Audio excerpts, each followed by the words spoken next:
You're listening to For What, hosted by sisters Mary Beth and Lauren. Welcome back, sisters. We've officially decided on a name for our listeners. For you. And sisters just seems fitting because we're sisters, obviously. If you didn't know that. It's true. We are. This is something that is actually true. It's factual. It's actually real. Yeah, we'll just like tag if something's super true or real. We'll let you know. And if we don't, don't worry about it. I would love to have the production capabilities when we say when we go on a rant to have like a little percentage pop up. Yeah. And it's like, actually, or whatever. Yeah, this is 3% true. Yeah. Like that possibility of truth, 17%. That law of physics that I said in that other podcast, it's like there's so much more to it. Yeah. So when Drew listened, he was like, that's not the whole thing. I'm like, I know. I said I wasn't a science girl. I said I wasn't a science girl. That was the disclaimer. That was your chance That was understand. your cue to not really listen. Anyway, so we always talk about how we feel bad for people who don't have sisters because it's just such a special connection. Sisters or good relationships with their sisters. Totally. Yeah. Or even just like a very, very close best friend who feels like a sister. People don't have that even sometimes. So this is your opportunity to have a couple sisters. We'll adopt you. Join the sister conversation. Join the sisterhood. Yeah. You don't have to pledge. Yeah, this is free. No hazing. Yep. You don't have to give your life to us. But if you did want to donate some money, we wouldn't. You know what? No. Actually, if you donated money, our production would get better. So if that bothers you. If you hate the way we sound. Yeah, and look, you have power. You actually have power to change that. In this sisterhood, it actually is a democracy. Yep. And we actually will go with what the majority of people are interested in. That's right. And not our own agenda. Right. Like, we're going to show up and we're going to talk. The quality of that depends greatly on others. I wonder, I haven't noticed, Yes. Yes, you can. I've done a lot of editing recently because I am obsessed with our blooper reels. They're so It's my funny. favorite. I love it. I wish that's all I had to edit, but unfortunately I have to listen multiple times. And also I immediately forget what we talk about. It's pretty incredible. Totally. But anyway, she was about to ask me, I wonder if you can hear my smile. And I said yes. Every time I smile, it makes a little bit of noise. Oh, that was a Or lot. a lot, depending on the humidity level inside my mouth. Yeah. I winked. I winked when I said that. I would also like to have a cut of all the weird things you've said. That's fair. Like that. And then when we were talking about ejaculation and masturbating, and you were like, we just masturbated together. And I was like, why are you what was that, saying episode 4? Yeah. And I'm like, like with our words, not actually. Yeah. One thing that's beautiful about me One thing about me is that I love to just play with a word. Yeah. And give it completely new meaning within a context. Yes. And that's what was happening there. Absolutely. But again, unfortunately, it just, it was a little much. Again, nothing should be taken literally. No. Like ever. No. It just really shouldn't. Yeah. So, as long as we're all operating under that premise, I think we're going to be in a really safe space. So, what do we want to talk about today? Okay, there is a reel that we need to go through. Oh, yeah. Okay. And Did you send it to me? Probably. Yes. This is a segment that may or may not be recurring. Perfect. I love that. What did you send? Reels that make me rage. Okay.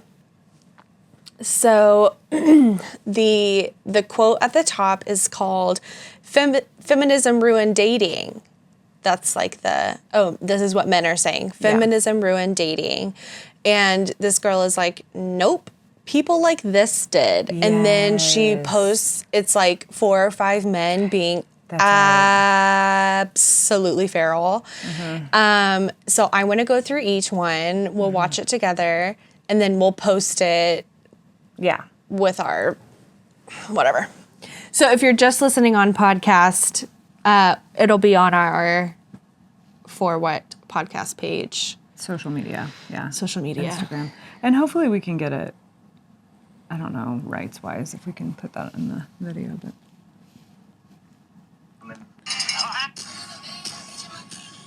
okay, so this is a Ring camera video where this guy is asking, are you sure you don't want me to come in for a drink? Like, they just finished up with a date, obviously, and he says he's good with his hands.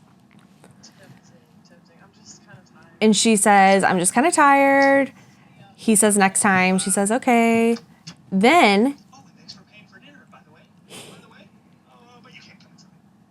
he like freaks out. Throws a fit. He's a baby boy. He's throwing a temper tantrum, saying like, oh. He's talking to her as if she's still in front of him, but she's inside the house. Thanks for paying for dinner, by the way.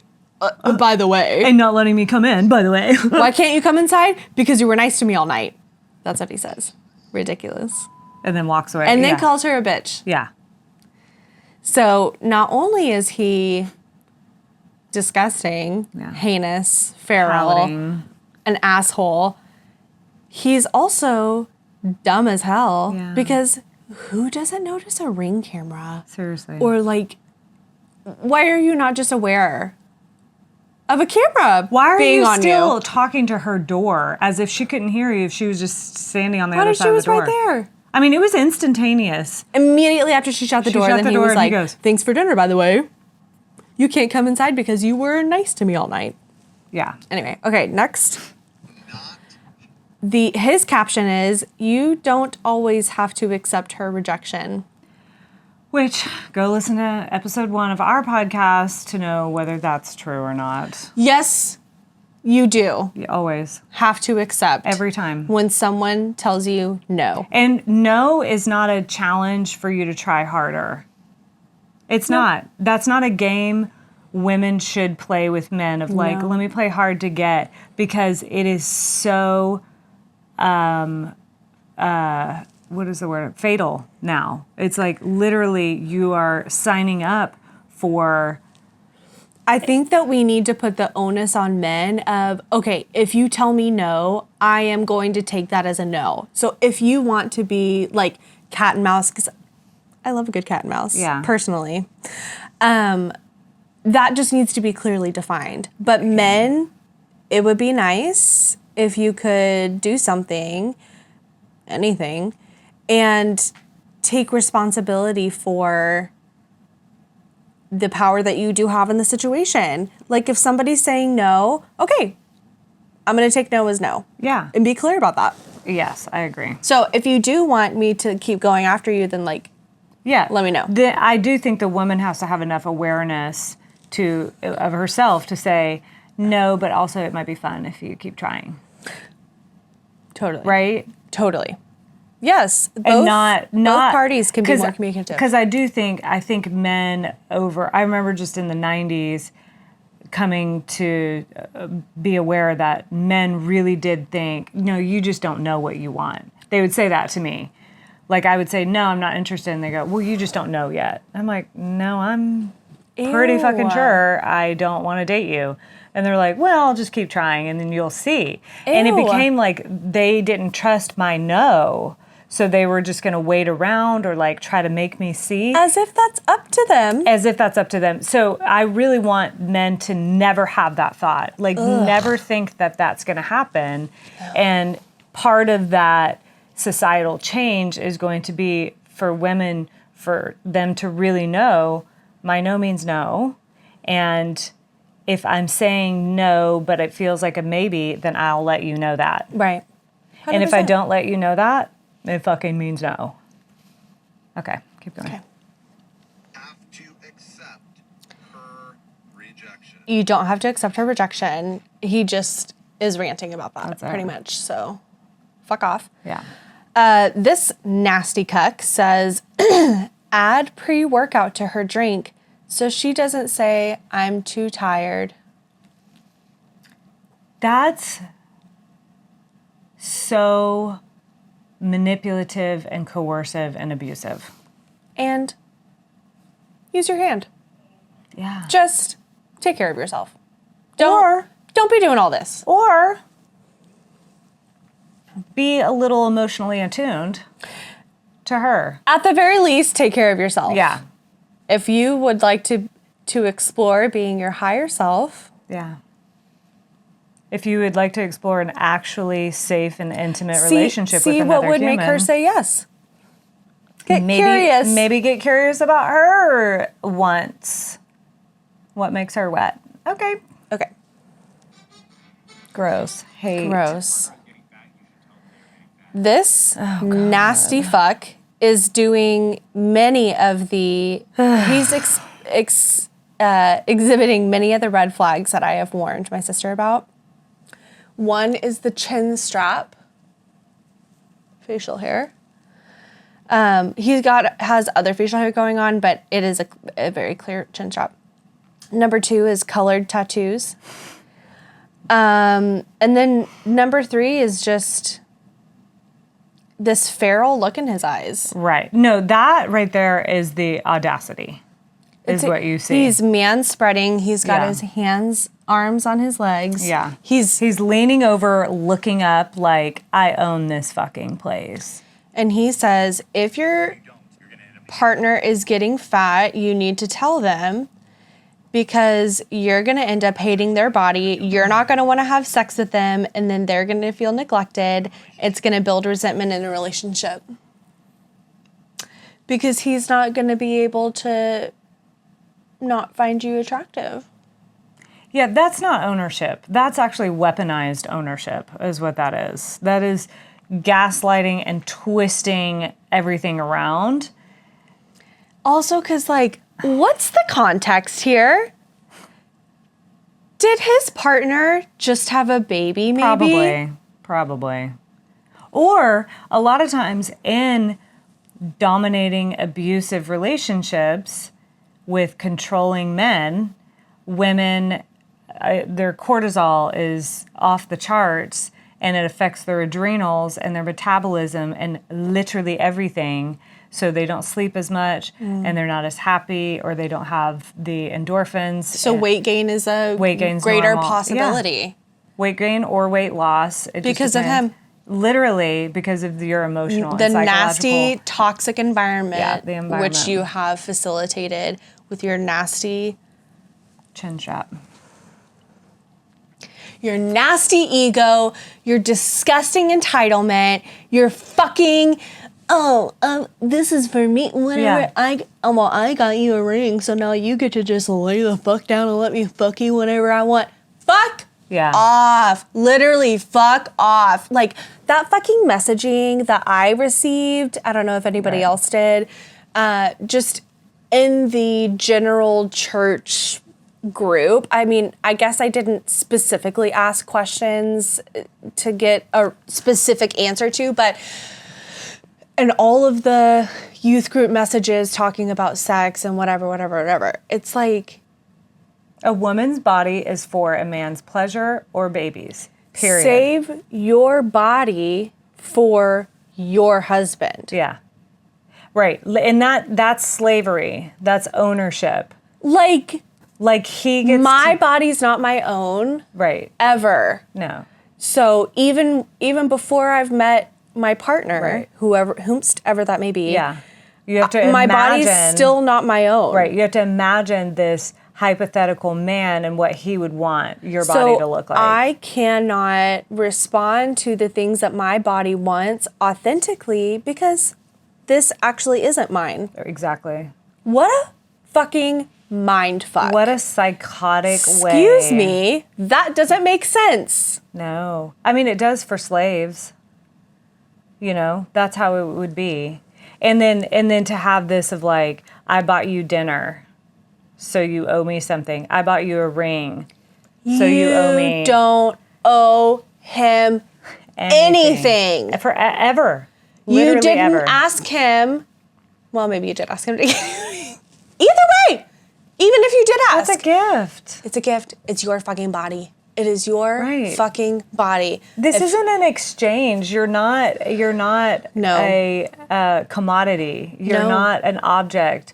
And oh, I get a ring, now you have my body. No. Because your body is you. You are literally giving yourself.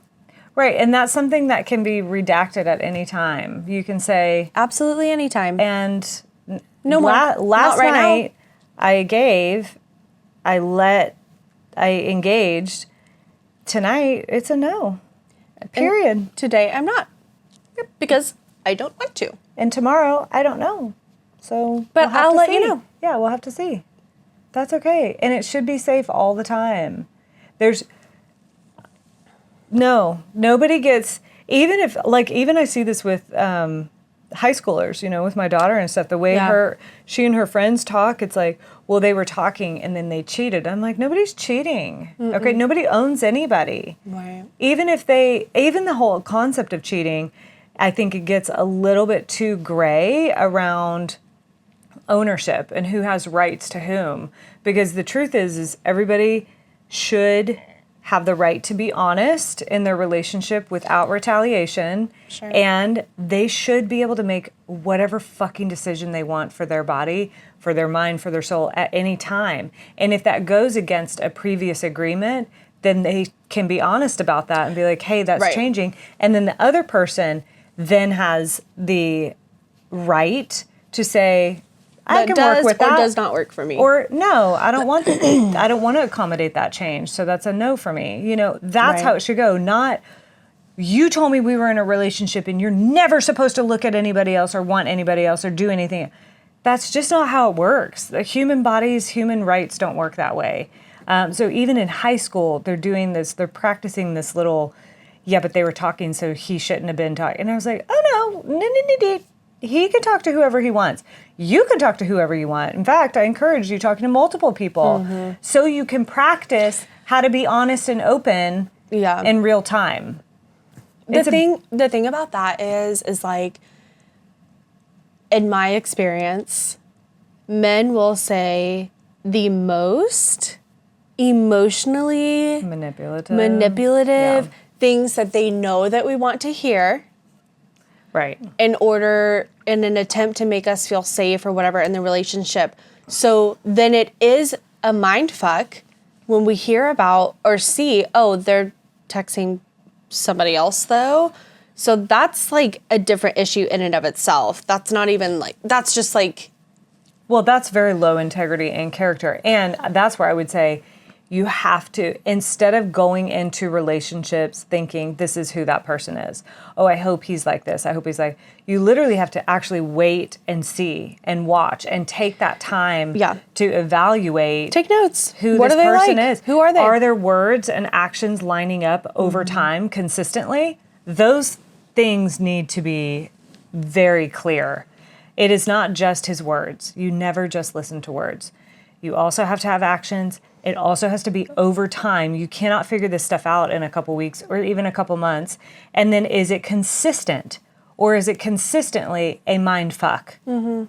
That's where all your answers are. Mm-hmm. So I would say what I was talking about with like no ownership and like being honest and stuff, that comes in relationships once you've developed safety with a person. You've already cleared all these things. Which I feel like a lot of people don't get there. No, I don't think so either. I don't think they get through those 4 points to a mutual and healthy dynamic. Yeah. I think most people don't get to the 4 points ever, or as they're looking, it becomes a toxic or dysfunctional relationship for one or both of them, and then it just ends up cycling through that. And we call that relationship. We call that normal. And these motherfuckers are in those relationships saying, you should tell her if she's getting fat. First of all, who fucking says getting fat? I can't.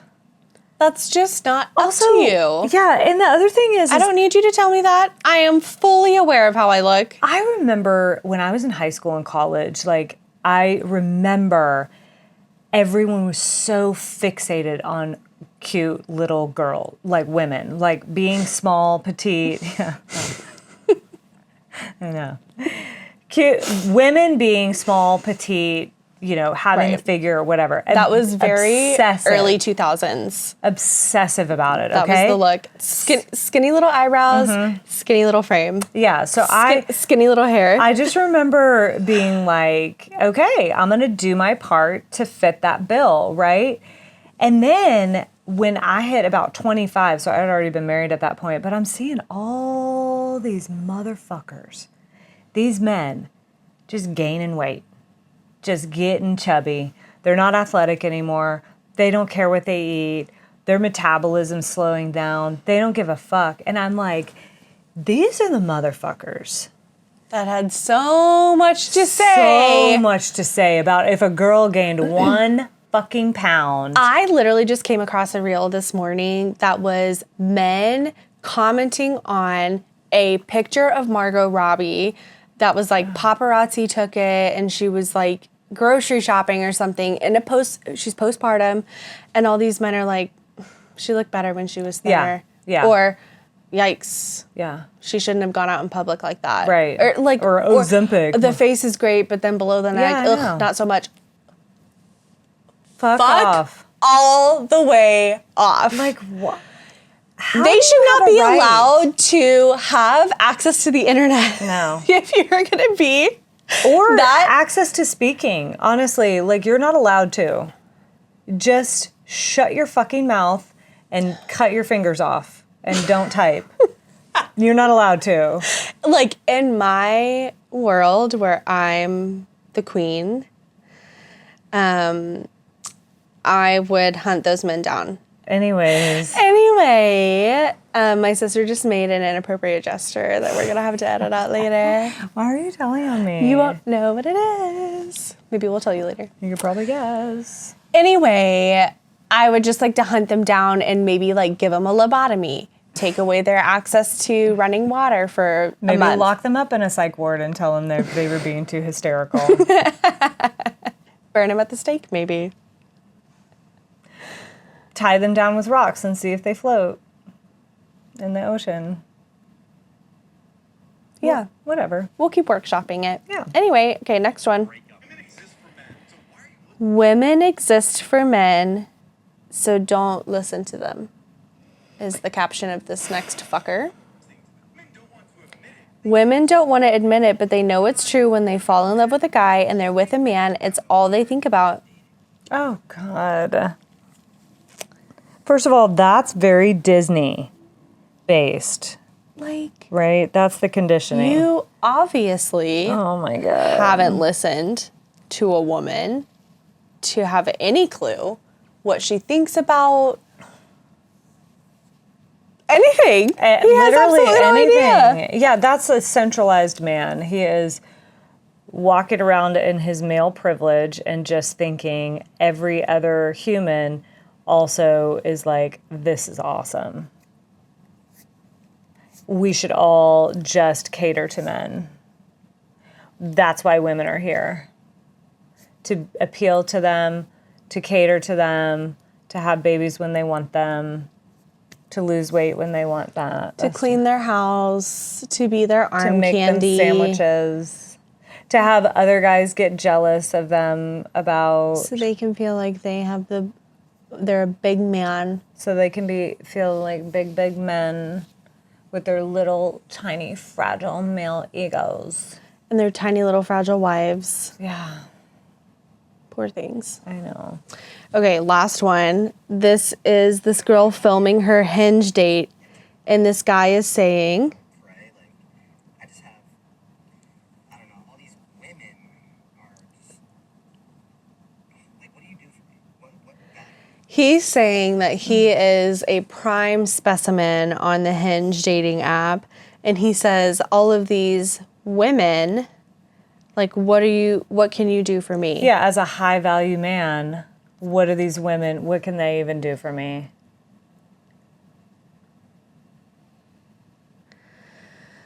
Anyway, so that made me angry when I saw that. That's quite enough of that. The other day. So yeah, I also came across another reel. What? I came across another reel. About how, like, we just don't need to listen to men's podcasts. Oh yeah, I love that. You posted that one on there. We just don't, that's not for you. No. Like, go ahead and just shut your mouth. Be quiet. Go ahead and just be quiet now. We've heard what you have to say, and I don't like it. Yeah. The history books are full of what you'd like to say. I'm sick and tired of hearing it. There's nothing new that's coming out of any of your goddamn mouths, so I don't want to hear about it. Yeah. And when you do open your mouth, you end up saying something batshit fucking insane. Nobody needs it. No.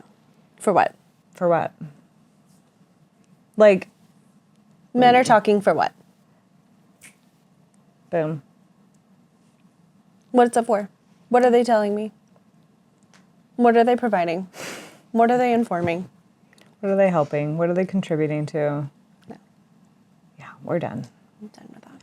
And I had the thought, I also saw, I think maybe something you posted or shared. Another reel. I'm sure. Sometimes she goes a little crazy on the reels. And there will be like 16. When the algorithm hits hard. Oh my God, Penny.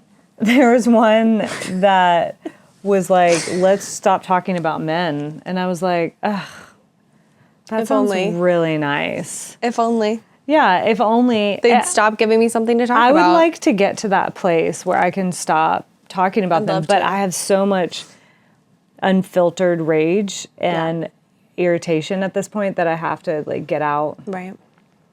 And if there's one thing I've learned about myself this year, it is that my mind is like, what's that guy's name? Russell Crowe? Yeah, in a beautiful mind. Yeah, which I'm hoping I don't get to the point where I have a psychotic break. Although, a couple weeks ago... Came pretty close was pretty to being her kid's new mama. Yeah, that was pretty close. And I literally was very vocal about it with my people. I'm like, I'm unwell. I'm unwell. The thoughts in my mind are not normal for me, and they're dark. It's not a good place in my mind. And I know I talked about this here already. All the tools, nothing was really working, and so I guess we're going to talk about this today. Great. I finally sat down the other day and I got a huge whiteboard and my kids were at school and I'm like, I just got to get this out. And so I started with like one category and then I think like 5 or 6 other categories came. And categories of what? Categories of my fears, my worries, my shame, my crisis, I would say. So basically I ended up mapping out my midlife crisis.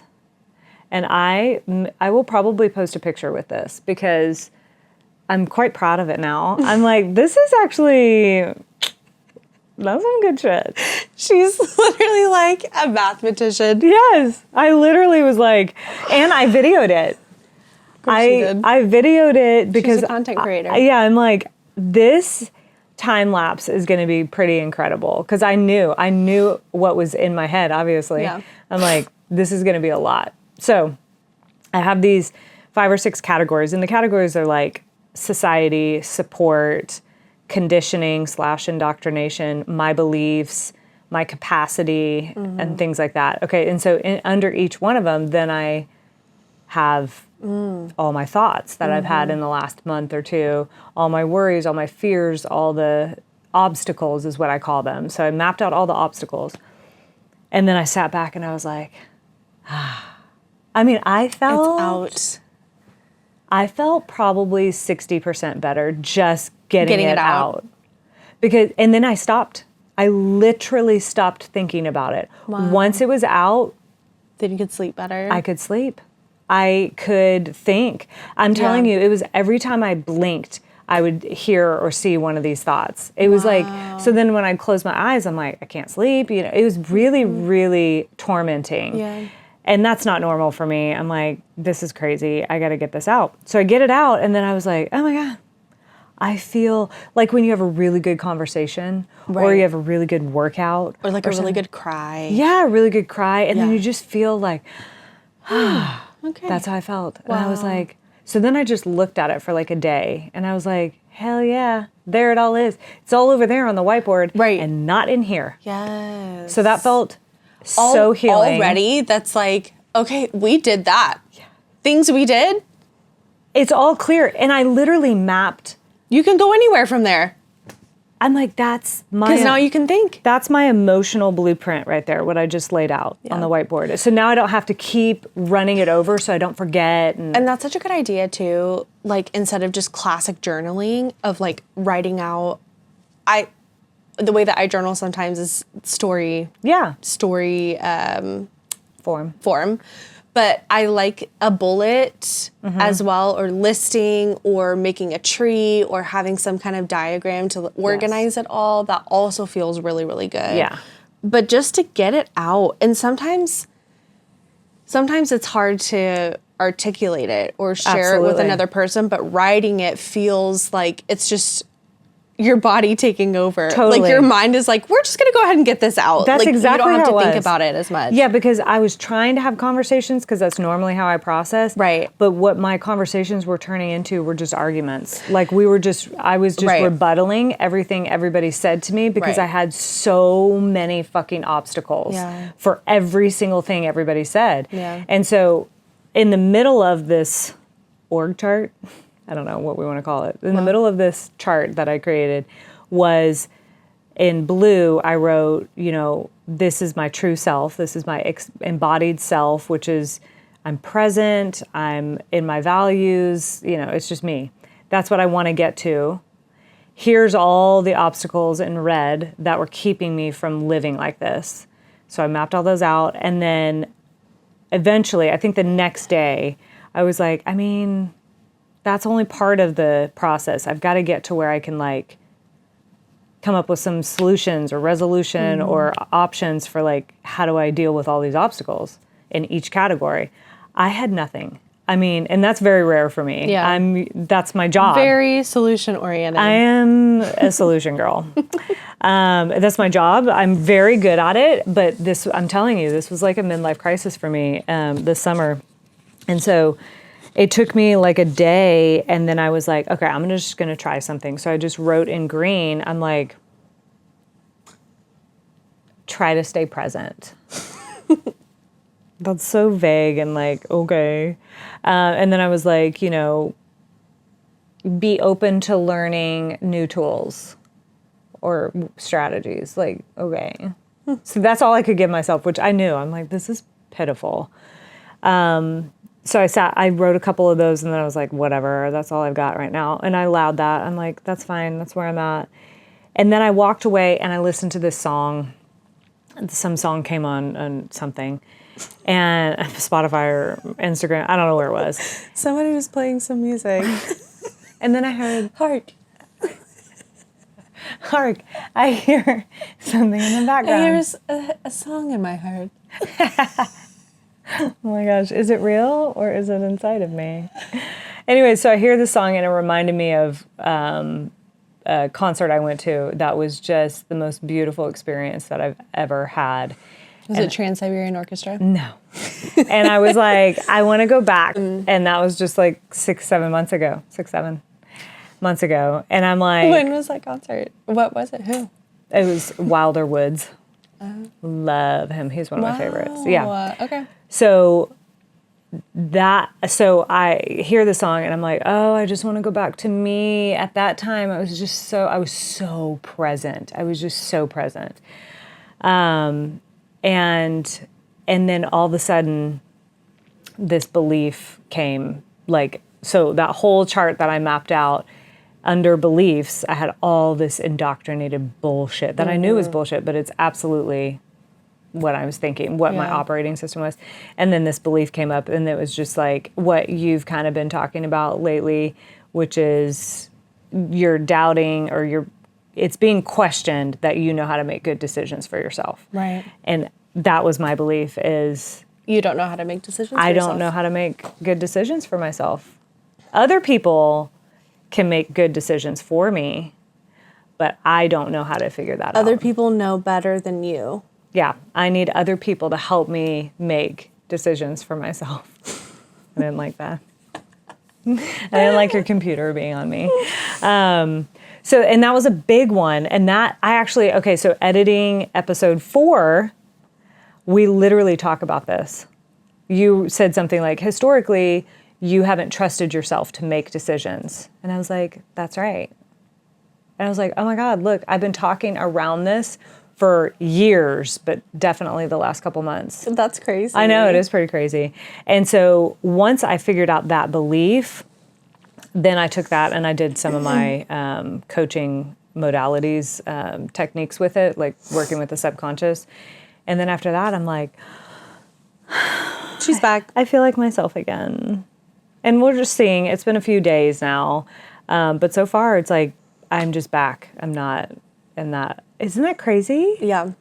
It's pretty crazy. So I feel like that was the best and the worst of my mind. And what my work and soul is doing here on earth is that, like, it was really hard. It was really, really hard to experience that and go through that. Depression, just not feeling like me and all of that. And then to get to the point where I was like, and also I'm going to be going to therapy. Did I tell you that? I'm going to start therapy again. I love that. I just need to process, like, what happened with that fucker. Totally. And I need a little bit of guidance on that, you know? Absolutely. Huge fan of therapy. Because what's crazy is, like, it's not just the incident. Like, it's not just what literally happened. Right. It's everything around that of, like, what you feel about yourself, what the response has been from other people, or like... Yeah, and what came up, really what that incident did was it challenged my worldview. It challenged every part of, it's like that movie, Inside Out. Did you see that movie? Mm-hmm. Where she has these different islands. Yes. And these are all part of who we are. Right. Right? So I had all these islands, and all my islands went gray. Right. After that. Because everything was challenged. And I mean, like, even with my kids and stuff, I was questioning everything that I believed. And to some extent, that's a really good thing to do every couple of years, is like just really look at, does this still ring true and blah, blah, blah. Right. But that was all at once and with a traumatic incident. So that was not ideal. So I was very gray for a while. And now what I'm doing is I am reconstructing literally every piece in a way that feels more aligned with me and with reality. Because I have had a tendency to live in fantasy world of, like, idealism and, it could be. It's like you have had these little islands, and then you have built bigger ones that are brighter and, like, more rooted in who you actually are. So these little ones are, like, dwindling as you, like, start cutting the cords away and whatever, and you are reinforcing whatever from the new one, but it's like your new islands are still being formed through your old ones. Mm-hmm. Mm-hmm.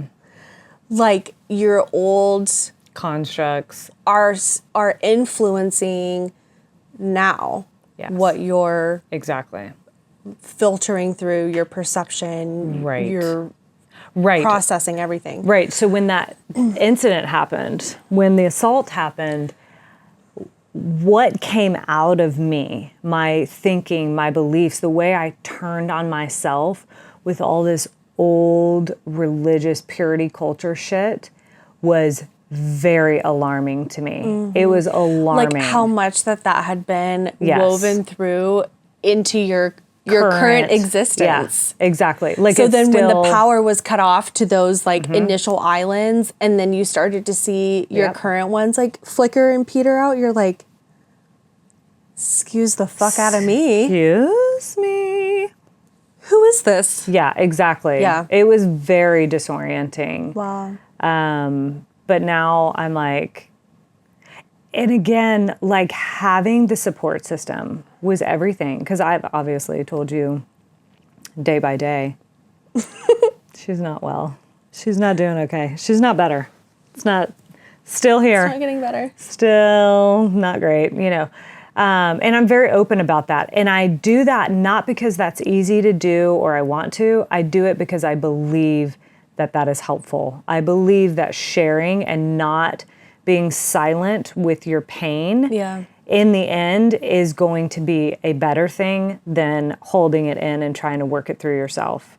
Yeah. So I did that even though I absolutely did not want to. Yeah. Like I've said this to several friends. I'm like, you know, they're like, do you want to hang out this week? And I'm like, want? No. Need to? Yes. I definitely need to hang out. I need to be around people because being alone with my thoughts is like not. So buckle up. Yeah, exactly. I literally said that. I have literally said that to multiple friends. I'm like, just so you know. I am going to attend, but she's going to be. Yeah, because something that's different. another thing that was challenged was like, I have this place in the world, in my relationships and my friendships of, I'm a coach, I'm a helper, I've got solutions. Yeah, these are my roles. And that was all on the back seat for the last couple months. And I'm like, I'm not going to be that. Yeah. I can't. It's not real right now. So when I would tell my friends, hey, I'm a little bit of a Debbie Downer, like I'm not doing so well. So if you're okay with me just being, every single one of my friends is like, yeah. Please, I'll take you in any form, you know, which is amazing. And it hasn't always been that way. And that's really important. So my first like good girl group of friends I met in Abilene. And do you think it's fine to name them? I'm not going to answer that question. You have caused me. I'm going to keep their identities. But this is positive. I know, this is but I don't know. I'm going to keep their identities a secret. But anyway. But they know who they are. They, you know, and they're listening. My gorgeous, gorgeous we girls. We love you. We all worked together in the same hospital during COVID. So we are trauma bonded. Yeah. But we all were able to be so real with one another and how much energy we just didn't have to give to a friendship. But we're like, we all like each other and we all like enjoy each other and laugh and whatever. But like, we don't have anything to give. Yeah. It's like, we have such a beautiful connection that I will treasure forever. But that was so invaluable to just have people that I could literally just be. You're just gonna be. I don't need to be on. I don't need to brush my teeth. Yeah. I don't need to be presentable. I don't need to say the right thing. I don't need to say anything at all. No. You don't need to host. You don't need to lead the conversation. You don't need to. And I also don't need to worry about them. Like that's something that the three of us have always been open about, is like our mental health and just how things are going. And like, we always take ownership of it. I'm saying always, but as much as we're able to, it's like, listen, she's going through a dark time right now, but love you so much. Everything's going to be okay. Yeah. The general, the foundation of the relationship is that openness. Yeah. The honesty. I love that. Yeah. I don't remember why I said that. Well, I was just talking about how important it is to have support. Oh, 100%. When you're down, because it's not normal. Like, I am a fucking life coach, and I go through times like this. Yeah. Like, and that's normal. There's nothing wrong with me. There's nothing wrong with anybody who has lows and like you're disoriented. No. A traumatic experience should lead you into so many things going in growth in your life. You are perimenopausal. Maybe. Congratulations. Yeah. Well, hurry up. God. I mean, in the next 15 years, probably. Oh, gosh. Probably 5. Okay. I think that counts. I can't wait. I think for that menopause. counts as perimenopausal. Okay, sure. Okay. You have 2 teenagers in your house who are having very active lives of their own. You're coming off of a summer, which for parents is not the same for other people. Nope. You were violated immensely, repeatedly, and continue to have to, unfortunately, be aware of this person. Like, it's not like... Yeah, we live in the same town. So, all of that, without the traumatic event, that would be enough. Also, this year is be a lot. 10 years since my separation from my husband. So 10 years since my previous life imploded. This is the 10-year marker. So that was. You were due for a tune-up. I was due for a little tune-up, a little crises, and I got it. That's for sure. Yeah, so we'll see. You know, again, I have to be really careful because I don't want to exploit my own process, and I don't want to be like, now we're good. And I am not doing that. But you're feeling better. I am feeling very different than I have felt for the last 3 months, which is great, and I will take it. Yeah. And I'm here. The thing I tell myself all the time is, I am here to the end. Like, I'm going to keep showing up. I'm going to keep paying attention. I'm going to keep trying. I'm going to keep doing this. And that's it. That's all I've got to give myself. One thing about grief and healing, she's not linear. No. Not even a little bit. Oh, yeah. And we're coming up on 9 years. The death anniversary, too. Yeah, it's got a lot. So, yeah, you're good today or better, or just something's more open or brighter or whatever. But we have no expectations for what the next hour holds or next week. We could be in a completely different place, and that's natural, that's normal, that's acceptable. Yeah. Yeah, we're accepting that, and we love her. That's great. I think that's probably all I have. That's all I have for today. Good. Just like a cookie. Oh.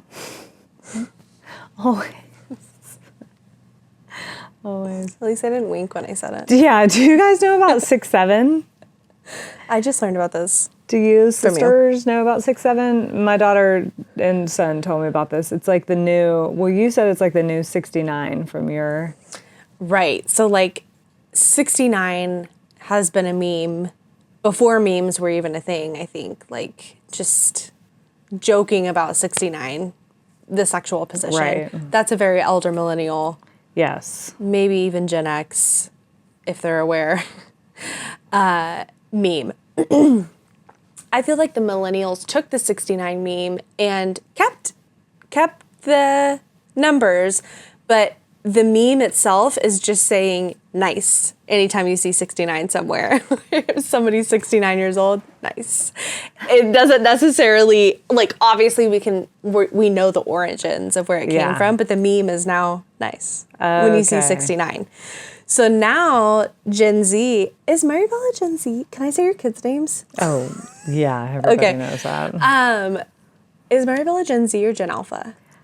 Beckham is Gen Alpha. I am not a generation. I don't know that. Maribel, I don't even know my own. I know we just went over this, but I already forgot. Like when you say Gen X, I'm like, aren't I Gen X? I think I'm on the middle of Gen X and Gen Y. And then you discovered that there's millennial, like in between Gen Y and Z. Yeah, that's too confusing for me. I don't know what my children are. I think Maribel is on the cusp of Z and Alpha, and Beckham is Alpha. Okay. But anyway, the Zers and Alphas are, their 69 is 6-7. 6-7. Yeah, not 67. And it comes from this song called Be Doop or something like that. Be Op. I don't know. Something. Bibbidi No, it's D-bop. Maybe D-boop. I don't know what it is. Whatever. They reference 6-7 in there like mid. It's like, take it or leave it, here or there. 6-7. Yeah. So I love it. We say it all the time. It would be like, what time do I pick you up? And she's like, 6-7. Okay, great. Anyways, I just did it. 6-7. Yeah. Yeah, so look for the 6s and 7s in your life. So basically, I'm like super relevant and trendy. For once. For once. It won't last. I'm certain of it. I keep saying things about a full moon, something. Yeah. Do you want to talk about that? Do you know anything? No, I have not caught up on that. Let's talk about what we think it is. The full moon is coming. Let's see, is it in a few days? What's today? Today's this. Maribel, oh yeah, she literally said on the 5th, she goes, it's almost 6-7. I was like, oh my gosh. Yeah, I think the full moon's coming this week, but I don't know anything about it. What am I supposed to guess? What retrograde we're in or something? There's like change or something that's happening. It's literally my life. I live by the moon. She's a wolf. I'm serious. For the last 5 years. She's a she-wolf in the closet. Let her out so she can breathe.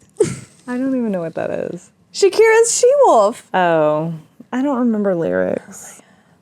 I love Shakira. Shakira. I can dance, not as good as her, but I can. Anyway. My hips don't lie. I forgot you had makeup on? Yeah. Let's put those back. You live by the moon. I live by the moon. So every time I read about the new moons or the full moons, it's literally exactly whatever I've been going through. And I know even with my mental almost break over the last couple weeks and months, other people have been feeling this too. It's just heavy. Wow. It's just hard. Yeah. Something is going on probably with the moon where we were all like, fuck August. We're done with it. So it probably has something to do with that. Like literally, I bet it has something to do with letting go of old patterns and beliefs that no longer hold up. Right. And choosing something more aligned moving forward. That's very generic. That's typically how they are. Wow. And that's your horoscope for the week. And that's your horoscope for the week.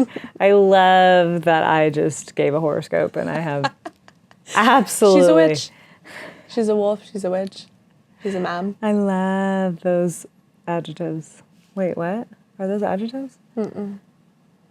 I love those descriptors. Okay. They are nouns. Yeah, but there's something. You're saying they're object pronouns. But you're saying it about me, so it's like I love those associations. My favorite associations that anybody has ever said to me is I'm so organic.